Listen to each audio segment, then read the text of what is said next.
College की सबसे सुंदर लड़की मेरे पीछे पूरी तरह पागल है, और हद तो यह है कि उसकी बड़ी बहन भी मेरे प्यार में उतनी ही डूबी हुई है। रात को जब सोने का टाइम होता है तो एक सफेद जुराबे पहनकर मेरे बाईं तरफ लेटती है और दूसरी काली जुराबे पहनकर दाईं तरफ। ये सब बस कुछ दिन पहले शुरू हुआ था। मैं बस एक सेकंड के लिए सिर उठाकर चांद को देख रहा था और उसी चक्कर में एक बेहद खूबसूरत लेकिन टल्ली औरत को बार से बाहर ला बैठा।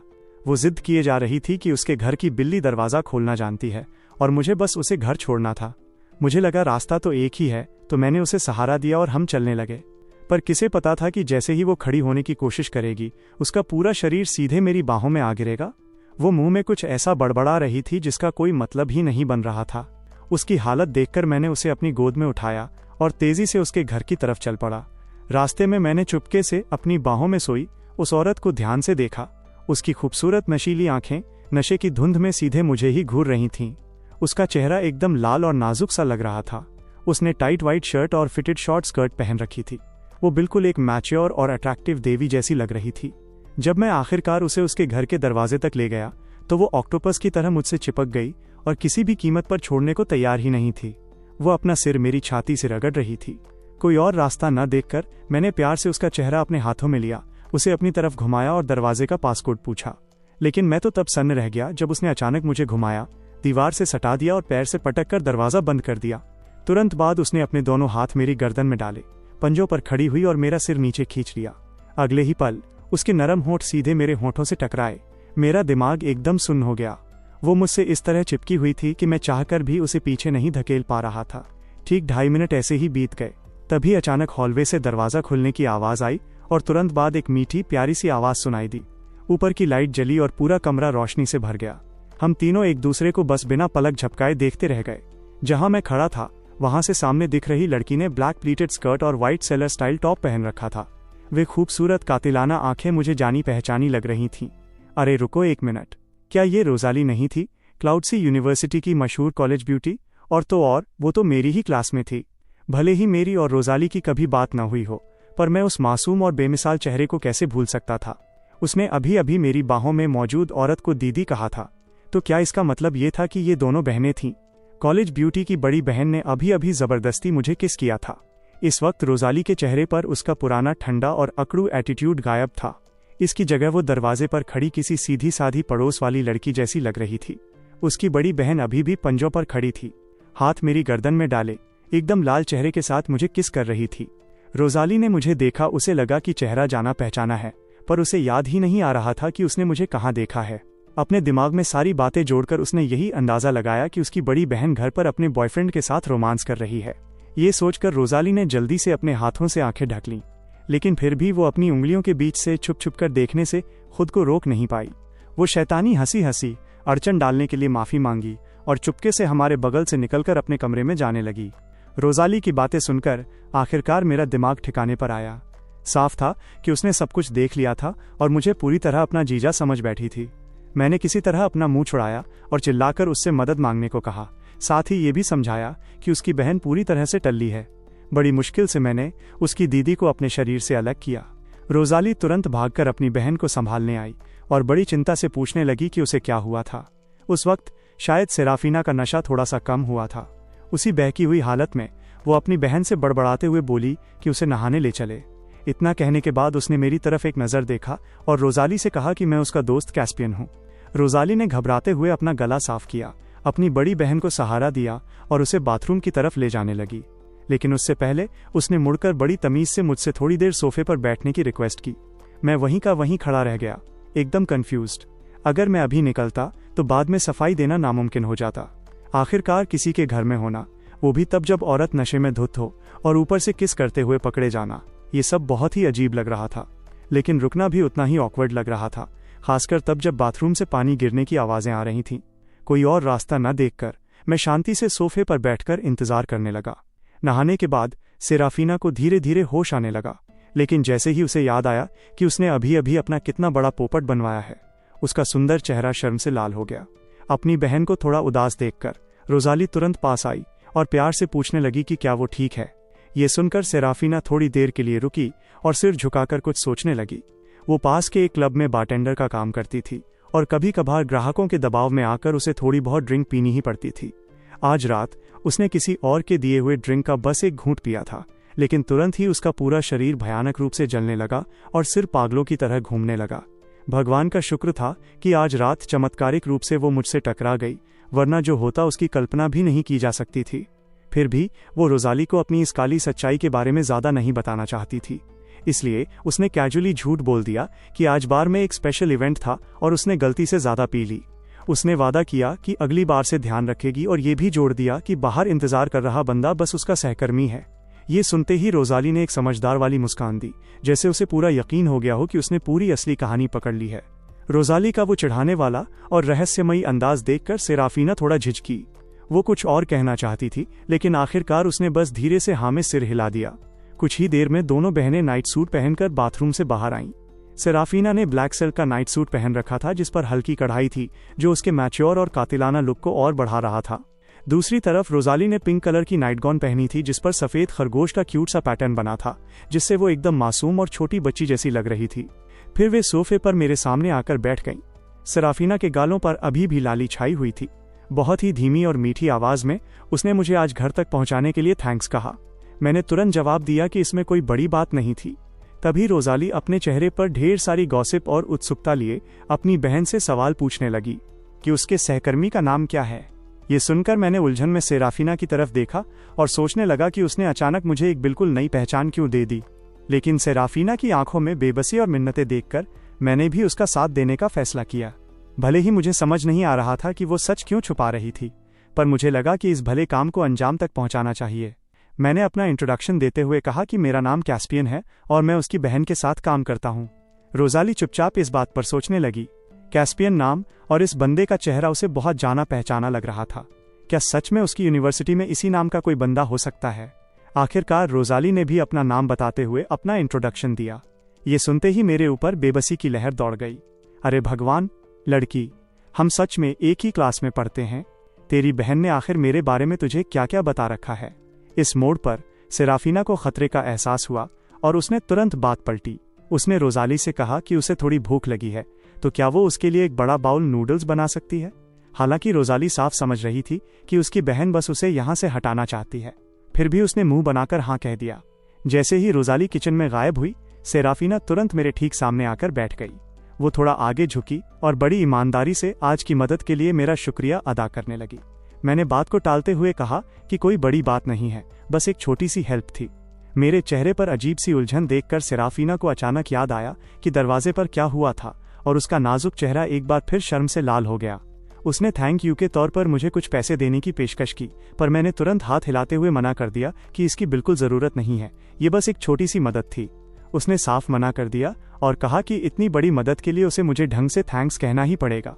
हालांकि उसने बताया कि वो अपना फोन साथ नहीं लाई है, इसलिए उसने सुझाव दिया कि मैं उसकी बहन का सोशल मीडिया अकाउंट ऐड कर लूं, ताकि वो उसके जरिए मुझे पैसे ट्रांसफर कर सके। बिना मेरे जवाब का इंतजार किए सेराफीना ने सोफे पर रखा रोजाली का फोन उठा लिया। उसकी जिद देखकर कि मैं उसकी बहन का अकाउंट ऐड कर लूं, मेरे पास हाँ कहने के अलावा कोई रास्ता नहीं बचा। मैंने सोचा कि बस ऐड करता हूं और जितना जल्दी हो सके इस झंझट से बाहर निकलता हूं। सेराफीना ने पूछा कि क्या मैं अब निकल रहा हूं, तो मैंने जवाब दिया कि मैं अब उनके आराम में और खलल नहीं डालना चाहता। उसने मुझे याद दिलाया कि जब वो पैसे भेजे तो मैं एक्सेप्ट कर लूं, जिस पर मैंने सिर हिलाकर वादा किया कि मैं जल्द ही एक्सेप्ट कर लूंगा। इसके साथ ही मैं आखिरकार उनके अपार्टमेंट के दरवाजे से बाहर निकल आया। सामने का दरवाजा बंद होने की आवाज सुनकर रोजाली ने किचन से बाहर झांका। उसे लगा कि उसने गलती से कोई रोमांटिक मोमेंट खराब कर दिया है, इसलिए वो तेजी से मेरे पीछे दरवाजे से बाहर भागी। लेकिन जैसे ही उसने दरवाजा खोला, वो वहीं की वहीं जम गई। उसने देखा कि मैं उनके अपार्टमेंट के ठीक सामने दरवाजा नंबर 602 पर खड़ा हूं और इलेक्ट्रॉनिक लॉक में पासकोड टाइप कर रहा हूं। मैंने सिर घुमाया और पूरी तरह से हैरान एक्सप्रेशन के साथ उसकी तरफ देखा। तुरंत बाद एक हल्की सी बीप की आवाज के साथ मेरा दरवाजा अनलॉक हो गया। रोजाली अपनी हंसी को बड़ी मुश्किल से रोक रही थी। तभी सेराफीना भी दरवाजे पर आई और उसने रोजाली से पूछा कि क्या चल रहा है। बहुत ही मीठी और नटखट आवाज में रोजाली ने अपनी बहन को आवाज दी और उस सिचुएशन की तरफ इशारा किया। जब मैं दरवाजा नंबर 602 पर खड़ा था तो सेराफीना एकदम शॉक होकर मुझे घूरने लगी। उसने पूछा कि क्या मैं सच में वहीं रहता हूं। रोजाली ने अपनी बहन की तरफ देखा और पूछा कि क्या उसे सच में नहीं पता था कि कैस्पियन उनके ठीक सामने वाले फ्लैट में ही रहता है।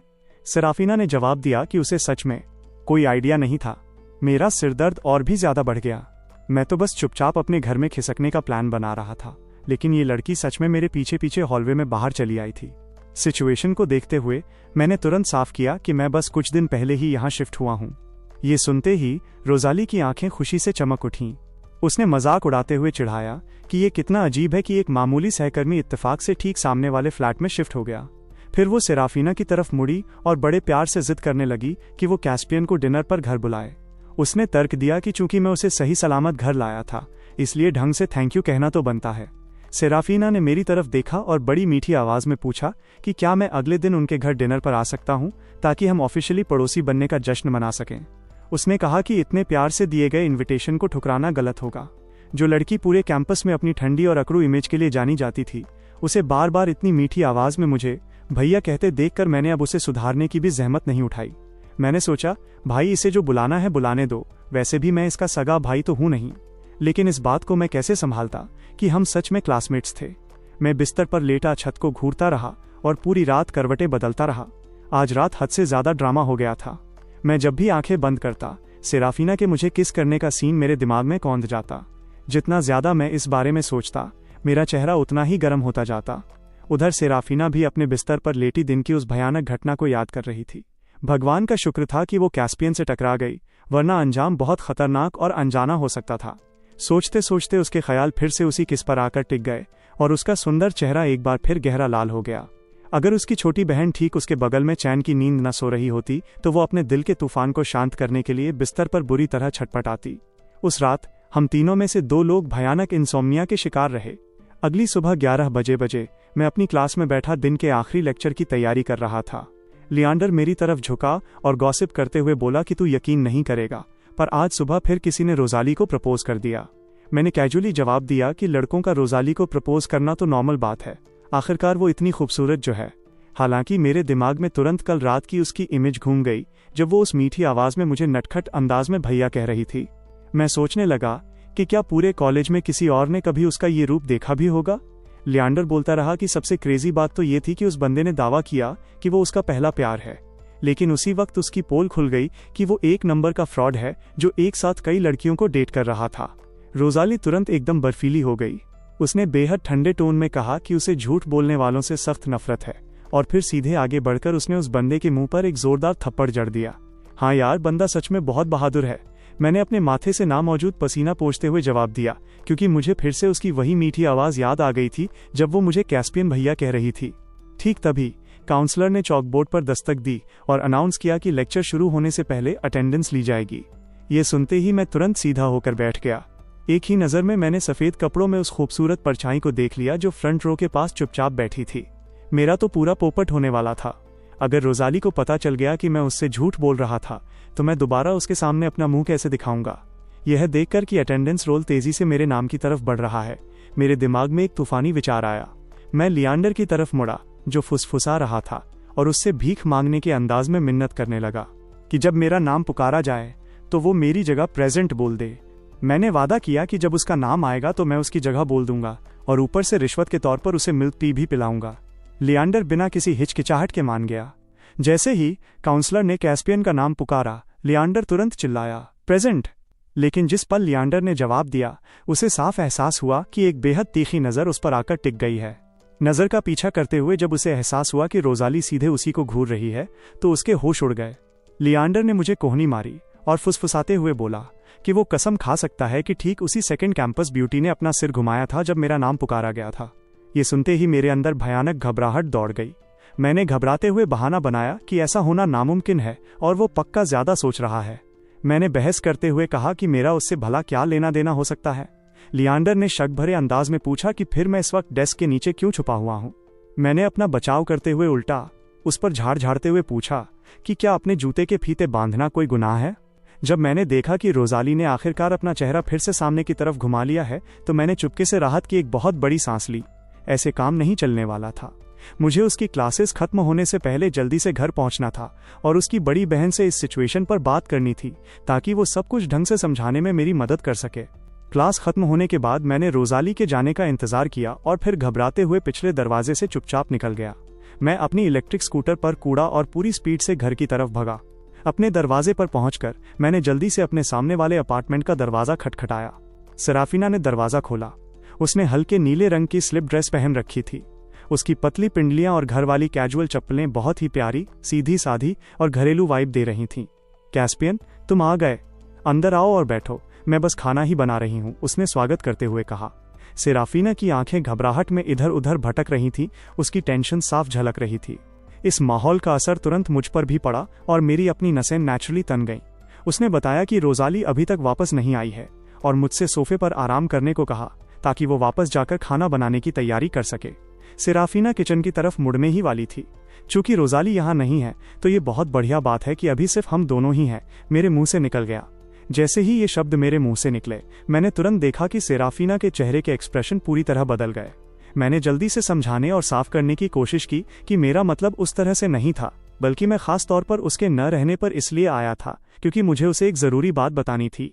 वो खुद को सहमा हुआ महसूस करने लगी और अपनी ड्रेस को कसकर लपेट लिया। वो बिल्कुल एक डरी हुई छोटी हिरनी जैसी लग रही थी। यह एहसास होते ही कि मेरी अचानक की गई हरकत थोड़ी ज्यादा डरावनी लग रही थी, मैंने तुरंत अपनी आवाज को धीमा और नर्म किया। मैंने सच उगलते हुए कहा कि रोजाली और मैं असल में एक ही क्लास में पढ़ते हैं, पर हमारी ज्यादा बातचीत नहीं होती, शायद इसीलिए वो मुझे पहचान नहीं पाई। मैंने समझाया कि कल उसका हमारे बारे में सहकर्मी और दोस्त होने का झूठ बोलना बहुत गलत लग रहा था, खासकर इसलिए क्योंकि रोजाली और मैं हर दिन एक साथ क्लास अटेंड करते हैं और सच तो आज नहीं तो कल सामने आना ही था। तुम दोनों क्लासमेट्स हो? ये कितनी बड़ी बात है, सेराफीना ने शौक होकर कहा। क्लाउड सी यूनिवर्सिटी के इतने सारे लोगों के बीच ये सोचकर ही दिमाग घूम जाता था कि जिस बंदे ने उसकी जान बचाई वो इत्तेफाक से उसकी छोटी बहन का क्लासमेट ही निकला। इस बारे में सोचते हुए सेराफीना गहरी सोच में डूब गई। फिर उसने फैसला किया कि वो सीधे रोजाली को सच बता देगी कि वो नशे की हालत में रास्ते में मुझसे मिली थी और मैं असल में उसका कोई सहकर्मी नहीं हूँ। उसने मुझसे चिंता न करने को कहा और वादा किया कि वो अपनी बहन को सब कुछ साफ साफ समझा देगी। फिर उसने अचानक पूछा कि मैंने कल उसके भेजे हुए पैसे एक्सेप्ट क्यों नहीं किए। मैंने बेबसी में हाथ हिलाते हुए दोहराया कि इसकी सच में कोई जरूरत नहीं थी। सेराफीना ने तुरंत एक मासूम सा मुंह बना लिया और याद दिलाया कि कल ही तो हमारे बीच ये बात तय हुई थी और वैसे भी वो ईमानदारी से मेरी मदद का बदला चुकाने का कोई और सही तरीका सोच ही नहीं पा रही थी। उसका वो रोने जैसा मुंह देखकर मेरे पास हाँ कहने के अलावा कोई रास्ता नहीं बचा। हालांकि मेरे दिमाग के किसी कोने में मजाक मजाक में ये ख्याल जरूर आया कि मुझसे शादी करके बदला चुकाने का ऑप्शन यहाँ क्यों नहीं था। आधे घंटे बाद रोजाली घर वापस आई। सोफे पर बैठकर मुझे टीवी देखते हुए देखने के बाद उसका ध्यान किचन से आ रही अपनी दीदी के खाना बनाने की आवाज़ों पर चला गया। कितना प्यारा और एकदम परफेक्ट घरेलू सीन लग रहा था। रोजाली ने पक्का इरादा कर लिया कि वो चुपके से खिसक जाएगी ताकि हमें पूरी प्राइवेसी मिल सके। जैसे ही मैंने दरवाजे की तरफ सिर घुमाया, मैंने देखा कि रोजाली थोड़ा झुककर दबे पांव दरवाजे से बाहर निकलने की पूरी कोशिश कर रही है। मैंने उसे आवाज दी और पूछा कि वो क्या कर रही है। सिर नीचे किए मन ही मन मंत्र जपते हुए कि मुझे कोई देख नहीं रहा है, रोजाली वहीं की वहीं थम गई। बाहर का ड्रामा सुनकर सेराफीना ने किचन से मुंह बाहर निकाला और रोजाली को वापस आया देखकर खुशी खुशी बोली कि जब तक खाना बन रहा है वो थोड़ी देर बैठकर आराम करे। ये देखकर कि रोजाली अभी भी बड़े प्यार से मुझे भैया कह रही थी, सेराफीना तुरंत बातें साफ करने के लिए आगे आई। उसने रोजाली से कहा कि उसे एक जरूरी बात बतानी है। उसने माना कि कल रात वो असल में पूरी तरह से टल्ली थी और कैस्पियन ने उसे रास्ते में देखकर बस इसलिए घर पहुंचा दिया क्योंकि उसका घर भी रास्ते में ही था और उसने साफ किया कि वे बिल्कुल भी सहकर्मी नहीं हैं। रोजाली ने थोड़ा चिढ़कर पूछा कि फिर उसने झूठ क्यों बोला। सेराफीना ने समझाया कि उसे डर था कि रोजाली फालतू में चिंता करेगी, खासकर तब जब कैस्पियन उस वक्त सिर्फ एक अनजान बंदा था। रोजाली को अभी भी थोड़ा शक हो रहा था। आखिरकार कल रात उन दोनों ने एक दूसरे को इतने पैशन के साथ किस किया था। भले ही उसकी बड़ी बहन पूरी नशे में धुत रही हो, पर वो किसी भी ऐरे गहरे अजनबी को तो किस करने से रही। सेराफीना ने उससे कहा कि अगर उसे यकीन नहीं हो रहा तो वो खुद कैस्पियन से पूछ सकती है। पूरी तरह से बात में हाँ मिलाते हुए मैंने भी कंफर्म किया कि कल रास्ते में मेरी मुलाकात सेराफीना से हुई थी और रास्ता एक ही होने की वजह से मैंने बस उसे ड्रॉप कर दिया था। रोजाली अपने दिमाग में सारा हिसाब किताब लगाने लगी। दाल में कुछ तो काला था। पिछले 2 दिनों से उसकी दीदी लगातार परेशान और खोई खोई सी लग रही थी, लेकिन जैसे ही कैस्पियन भैया घर आए वो इतनी खुशी खुशी मुस्कुरा रही थी। ये तो साफ दिख रहा था कि दीदी के दिल में उनके लिए फीलिंग्स हैं। इस बात को कल रात की उनकी क्लोजनेस से जोड़ते हुए रोजाली एक ठोस नतीजे पर पहुंची। उसकी बड़ी बहन को पक्का कैस्पियन भैया से प्यार हो रहा है। क्या ये सच में पहली नजर का प्यार हो सकता है? रोजाली को इतनी गहरी सोच में डूबा देखकर मैंने सोचा कि अब सच बता देने और वो बात जाहिर करने का टाइम आ गया है जो हमने अभी तक उसे नहीं बताई थी। मैंने कहना शुरू किया कि असल में हम दोनों क्लासमेट्स हैं, लेकिन उसने मुझे बीच में ही टोक दिया और पूछा कि क्या इसका मतलब ये है कि अब वो इस सब का हिस्सा नहीं रह सकती। मैं हकलाते हुए उसकी बात सुधारने लगा कि मेरा कहने का मतलब ये था कि हम असल में। उसने मुझे फिर से बीच में ही टोक दिया और उसने बड़े दुखी मन से पूछा कि क्या मैं अब उसे अपनी छोटी बहन नहीं बनाना चाहता। जैसे ही उसने ये कहा, उसकी बड़ी बड़ी सुंदर आंखों में आंसू छलकने लगे। मेरे मुंह का कोना अजीब तरह से फड़कने लगा और मैंने पूरी तरह हार मानते हुए कह दिया कि उसकी जो मर्जी आए वो करे। यह सब ड्रामा देखते हुए सेराफीना बस धीरे से मुस्कुराई और बात को आगे न बढ़ाने का फैसला किया, क्योंकि वैसे भी खाना बनने में अभी थोड़ा टाइम और था। रोजाली एक्साइटेड होकर मुझे और सेराफीना को मोनोपोली खेलने के लिए घसीट लाई। शुरुआत में तो सब कुछ एकदम नॉर्मल था, बस प्रॉपर्टी खरीदना और किराया वसूलना। लेकिन जैसे ही सेराफीना ने एक पेनल्टी कार्ड उठाया, कमरे का माहौल अचानक बहुत ही ऑकवर्ड और नाजुक हो गया। मैंने देखा कि सेराफीना पहले तो पूरी उलझन में कार्ड को घूरती रही, फिर उसने अपनी नजरें घुमाई और घबराकर मेरी और रोजाली दोनों की तरफ देखा। पलक झपकते ही उसके चेहरे के एक्सप्रेशन पूरी तरह बदल गए। उसने अनाउंस किया कि ये कार्ड काउंट नहीं होगा और वो नया कार्ड ड्रॉ करेगी। उसका चेहरा पककर लाल सेब जैसा हो चुका था। रोजाली ने साफ मना कर दिया और चिल्लाई कि वो ऐसा बिल्कुल नहीं कर सकती। अपनी बहन को चौंकाते हुए रोजाली ने उसके हाथ से कार्ड छीन लिया और उसे जोर से पढ़ा, अपने बाईं तरफ बैठे प्लेयर को किस करो। मैंने जो पानी का घूंट अभी अभी पिया था वो लगभग जोर से बाहर फवारे की तरह निकलने ही वाला था। क्या ये सच में मोनोपोली का कोई शरीफों वाला गेम था? मैंने कड़क आवाज में पूछा कि उसने आखिर ये बोर्ड गेम कहाँ से खरीदा है। ये मेरी रूममेट का है, उसने कुछ टाइम पहले मुझे दिया था। मैंने तो इसे पहले कभी खेला भी नहीं है, रोजाली बोली। तो फिर मैं इसे किसी दूसरे कार्ड से बदल लेती हूँ, सेराफीना ने कार्ड बदलने की तैयारी करते हुए कहा। लेकिन ठीक उसी पल रोजाली को पूरी सिचुएशन समझ आ गई। बिल्कुल नहीं, गेम के रूल्स तो फॉलो करने ही पड़ेंगे। रोजाली की आंखें चमक उठीं और उसने आसपास देखा। हम एक यू शेप सोफे पर बैठे थे और महज इत्तेफाक से मैं सीधे सेराफीना के बाईं तरफ बैठा था। इसका मतलब यह था कि सेराफीना की सजा का टारगेट कोई और नहीं बल्कि मैं ही था। रोजाली भला ऐसा परफेक्ट मौका हाथ से कैसे जाने देती। जाहिर है सेराफीना का इस पेनल्टी को पूरा करने का 1% भी इरादा नहीं था। अगर उसने अपनी छोटी बहन के ठीक सामने मुझे किस किया तो उसे लगा कि वो शर्म के मारे वहीं ढेर हो जाएगी। मैं खुद भी बहुत अनईजी फील कर रहा था। ये सजा सच में लिमिट क्रॉस कर रही थी। मैंने सुझाव दिया कि हमें सच में कार्ड बदल लेना चाहिए, लेकिन रोजाली ने तुरंत अपनी मिन्नतें करने वाली नौटंकी शुरू कर दी और अपनी बड़ी बड़ी मासूम आंखें मटकाने लगी। ठीक है फिर, सेराफीना धीरे से बड़बड़ाई। ये सुनकर मेरी आंखें शौक से फटी की फटी रह गईं। मुझे अपने कानों पर बिल्कुल यकीन ही नहीं हो रहा था। इस वक्त सेराफीना का छोटा सा चेहरा खौफनाक हद तक लाल था, बिल्कुल पके हुए सेब जैसा। कैस्पियन, अपनी आंखें बंद करो, सेराफीना ने कहा। उसकी आवाज बेहद कमजोर और धीमी थी। मैंने चुपचाप एक गहरी सांस ली। अगर मैं कहूं कि मेरा दिल धक धक नहीं कर रहा था तो ये पूरी तरह झूठ होगा। लेकिन अगर सेराफीना सच में ऐसा नहीं करना चाहती थी तो मैं कभी जबरदस्ती नहीं करता। पर वो तो खुद ही शुरुआत कर रही थी।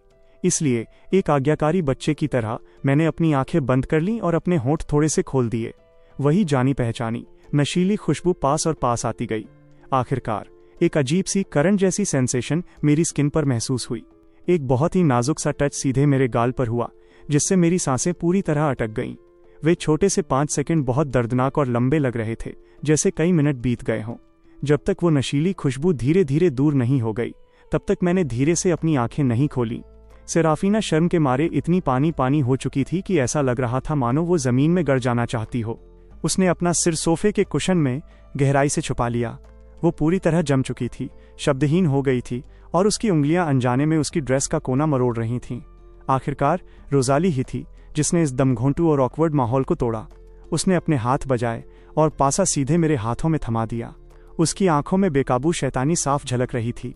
वो इतना बड़ा तमाशा देखने के लिए बेताब थी। अगली बारी रोजाली की कार्ड ड्रॉ करने की थी।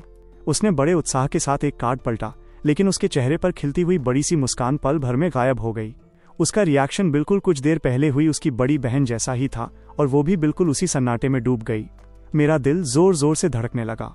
मुझे रह रहकर यही लग रहा था कि इस गेम का एक भी पेनल्टी कार्ड सही नहीं था। मैंने सुझाव दिया कि हमें इसे भी स्किप कर देना चाहिए, क्योंकि ये भी सही नहीं लग रहा था। लेकिन इससे पहले कि रोजाली कोई जवाब देती, सेराफीना जो अब तक बिल्कुल चुप थी अचानक बोल पड़ी। उसकी टोन में बदला लेने वाली साफ मुस्कान थी। रोजाली, गेम के रूल्स तो जरूर फॉलो करने पड़ेंगे। तुम्हारी बड़ी बहन ने अभी अपना वादा निभाया है, तो तुम चीटिंग करके बच नहीं सकती। अपनी बहन की आंखों में वो थोड़ी खतरनाक चमक देखकर रोजाली का रोने का मन होने लगा, पर उसकी आंखों में आंसू बचे ही नहीं थे। अपने दिल ही दिल में उसने इन कार्ड्स को बनाने वाले बंदे को 800 बार कोसा। कर्म का फल बहुत जल्दी मिल गया था। अपने ठीक दाईं तरफ बैठे प्लेयर को 1 सेकंड के लिए किस करो। सेराफीना ने हाथ बढ़ाकर रोजाली के हाथ से कार्ड छीन लिया और उसे जोर से पढ़ा, पूरा असर डालने के लिए जानबूझकर अपनी आवाज पर जोर दिया। मुझे लगा कि मेरा दिमाग फट जाएगा। सीरियसली, क्या ये गेम खास तौर पर मुझे टॉर्चर करने के लिए ही बनाया गया था? सारे पनिशमेंट सीधे मुझे ही टारगेट क्यों कर रहे थे? दोनों बहनें बेहद अजीब माहौल में घिरी हुई थी, लेकिन सेराफीना को अपनी खुद की शर्मनाक घटना याद थी, इसलिए उसने जिद की कि शर्त तो शर्त होती है। उसने धीरे से रोजाली की कोहनी मारी। रोजाली ने अपना निचला होंठ दबाया और बुरी तरह शर्माते हुए मुंह ही मुंह में कुछ बड़बड़ाई। उस वक्त मेरी हालत कसाई के तख्ते पर फंसी एक बेबस मछली जैसी थी। जैसे कोई अपनी बलि दिए जाने का इंतजार कर रहा हो, वैसी ही उलझी हुई फीलिंग्स के साथ मैंने अपनी आंखें कसकर बंद कर लीं। अगले ही पल एक ताज़ा मीठी लड़की जैसी खुशबू मेरी नाक तक पहुंची, जो सेराफीना की मैच्योर और कातिलाना खुशबू के मुकाबले काफ़ी यंग और फ्रेश लग रही थी। मैंने 2 सेकंड इंतजार किया, लेकिन मुझे वो टच महसूस ही नहीं हुआ जिसकी मैं उम्मीद कर रहा था। इसके बजाय वो मेरी ठोड़ी के ठीक पास आकर झुक गई। मैंने तुरंत अपनी आंखें खोल दी। सेराफीना भी इस नज़ारे को पूरी तरह शॉक होकर घूर रही थी। मेरी ठोड़ी पर एक तगड़ा किस करने के बाद रोजाली ने अपनी आंखें खोलीं।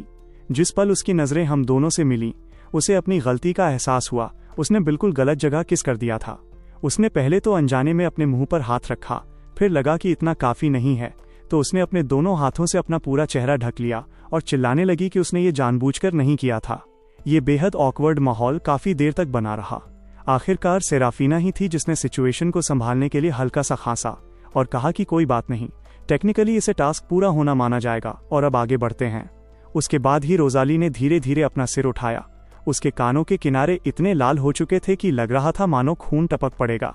उसने फिर कभी किसी को कार्ड ड्रॉ करने के लिए मजबूर नहीं किया। अभी 2 मिनट भी नहीं बीते थे कि आखिरकार पेनल्टी कार्ड ड्रॉ करने की मेरी बारी आ गई। जिस हाथ में मैंने पासा पकड़ रखा था, वो सच में कांप रहा था। रोजाली मेरे बाईं तरफ बैठी थी और सेराफीना मेरे दाईं तरफ। इस गेम की अश्लीलता अब साफ साफ आंखों के सामने थी। कौन जाने ये इस बार कौन सी वाहियात डिमांड कर दे। और बिल्कुल उम्मीद के मुताबिक जिस पल मैंने कार्ड पलटा, हम तीनों के होश उड़ गए। अपने ठीक दाईं तरफ बैठे प्लेयर की जांघ को 5 सेकंड के लिए सहलाओ। नीचे लिखी छोटी लाइनों में तो और भी गंदी नीयत छुपी थी। अगर स्कर्ट पहनी है तो जांघ का खुला होना जरूरी है। कमरे की हवा वहीं की वहीं जम गई। मेरे ठीक दाईं तरफ बैठी इंसान कोई और नहीं बल्कि सेराफीना थी। उसने जो खूबसूरत सिंपल स्कर्ट पहन रखी थी, वो अचानक आंखों में बुरी तरह खटकने लगी। उसके गाल तुरंत गहरे लाल हो गए। हमारे बगल में बैठी उसकी छोटी बहन रोजाली ने शौक में अपनी आंखें फाड़ ली। गेम की सारी हदें पार करने वाली इन शर्तों से वो साफ साफ डर गई थी। मुझे लगा जैसे मेरे होठों के कोने तेजी से फड़क रहे हैं। ये सजा तो हमारे सामने चल रहे इस सीन के लिए ही बनी लग रही थी। सेराफीना को देखकर लगा जैसे उसके सिर से धुआं निकलने ही वाला है। इस मनहूस और ऑकवर्ड माहौल को तोड़ने की अपनी तरफ से पूरी कोशिश करते हुए मैंने सुझाव दिया कि हमें इस गेम को यहीं बंद कर देना चाहिए। रोजाली अपनी बुरी तरह बेइज्जत हुई बड़ी बहन को बचाने के लिए तुरंत मान गई, लेकिन सभी को चौंकाते हुए सेराफीना ने एक गहरी सांस ली, जैसे उसने कोई बहुत बड़ा फैसला ले लिया हो। उसने असल में धीरे से हाँ में सिर हिला दिया। वो इस सजा को एक्सेप्ट कर रही थी। अभी बात हवा में घुली भी नहीं थी कि उसकी गोरी नाजुक उंगलियों ने अपनी स्कर्ट का कोना पकड़ा और उसे धीरे धीरे ऊपर उठाया। बिना किसी चेतावनी के लाइट की रोशनी में टाइट और बेदाग जांघ का एक हिस्सा पूरी तरह दिख गया। स्किन का वो टुकड़ा सबसे बेहतरीन सफेद संगमरमर जैसा चिकना और परफेक्ट था, जिससे एक कातिलाना चमक निकल रही थी। मेरा दिल सच में 1 सेकंड के लिए रुक गया। ऐसा लगा जैसे पूरी दुनिया में सन्नाटा छा गया हो। मुझे अपनी ही नसों में दौड़ते खून की खौफनाक आवाज सुनाई दे रही थी। कांपते हुए मैंने अपना हाथ आगे बढ़ाया और मेरी उंगलियों के पोर उसकी घुटने के ठीक ऊपर वाले हिस्से पर हल्के से टिक गए। जिस पल हमारी स्किन टच हुई, मैं साफ महसूस कर सकता था कि उसका पूरा शरीर तुरंत तन गया।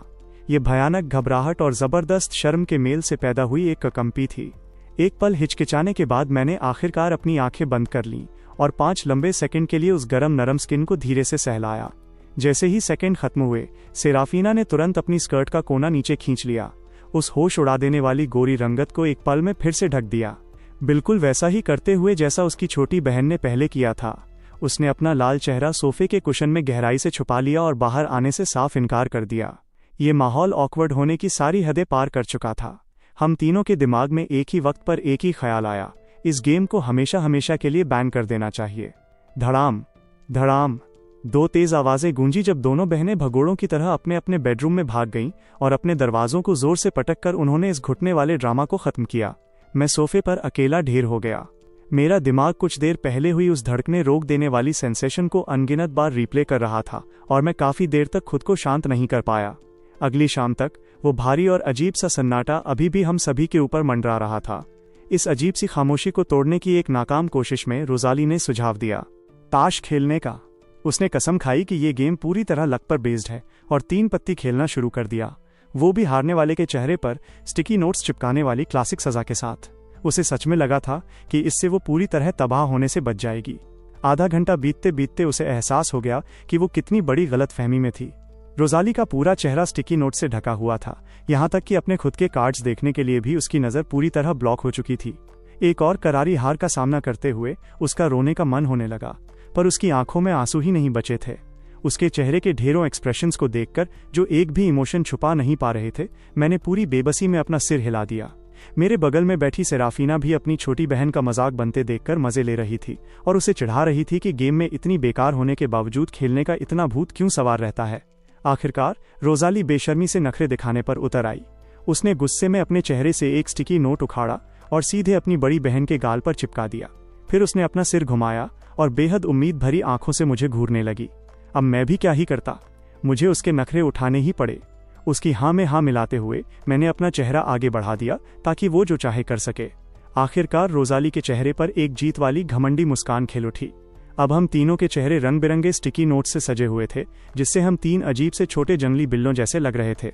जैसे ही हमने एक दूसरे को देखा, हम जोर जोर से हंस पड़े। पिछले दिन का वो घुटन भरा ऑकवर्ड माहौल एक पल में हवा में गायब हो गया। रोजाली ने खुशी खुशी अपना फोन निकाला और जिद करने लगी कि हम एक ग्रुप फोटो लेंगे। थोड़ा आगे झुकते हुए मैं ठीक बीच में खड़ा हो गया। वो और उसकी बहन दाईं और बाईं तरफ से बिल्कुल पास आ गईं। हम तीनों के सिर एक दूसरे से कसकर सटे हुए थे। एक तेज क्लिक की आवाज के साथ वो परफेक्ट मोमेंट हमेशा के लिए उस फोटो में कैद हो गया। हम तीनों बेहद खुशी से मुस्कुरा रहे थे। मेरे चेहरे पर पूरी संतुष्टि का एक्सप्रेशन था। रोजाली एकदम बिंदास मुस्कुरा रही थी और सेराफीना के चेहरे पर थोड़ी सी शर्म और मीठापन था। उसकी आंखों में एक गहरा और प्यारा अपनापन छलक रहा था। उस फोटो को घूरते हुए वो सोच में डूब गई। क्या ये बिल्कुल वैसा ही एक प्यारे और गर्मजोशी से भरे घर का नजारा नहीं था जिसका सपना उसने हमेशा देखा था? रोजाली के इस मस्त सुझाव की वजह से हम तीनों के फोन की लॉक स्क्रीन तुरंत उसी सेम फोटो में बदल गई। टेबल पर 3 स्क्रीन एक साथ चमकती देखकर, जिस पर वही अनोखी और खूबसूरत फैमिली फोटो दिख रही थी, हम और भी जोर से हंस पड़े। अगली सुबह सुबह फोन की घंटी की आवाज से मेरी नींद बेरहमी से टूट गई और स्क्रीन पर वही फैमिली फोटो जगमगा उठी। जैसे ही मैंने अपने स्क्रीन पर स्टिकी नोट से ढके उन 3 मुस्कुराते चेहरों को चमकते देखा, मेरी बची कुची नींद और थकान पूरी तरह गायब हो गई। बाथरूम में हाथ मुंह धोने के बाद मैं सोफे पर बैठकर थोड़ी देर इंतजार करने लगा। दरवाजा खुला और मेरी नजर स्वाभाविक रूप से एंट्रेंस की तरफ चली गई। मेरी आंखें शौक से फटी की फटी रह गईं। आज दोनों बहनों ने मैचिंग व्हाइट शर्ट और ग्रे प्लीटेड स्कर्ट पहन रखी थी। एक बेहद मैच्योर और कातिलाना लग रही थी, तो दूसरी इतनी मासूम और क्यूट की कोई नजर ही ना हटा पाए। एक दूसरे के बगल में खड़ी वे बिल्कुल जुड़वा सितारों की जोड़ी जैसी लग रही थीं, जो इस दुनिया में उतर आई हों। एक ऐसा खूबसूरत नज़ारा जिसे देखकर किसी की भी सांसें थम जाएं।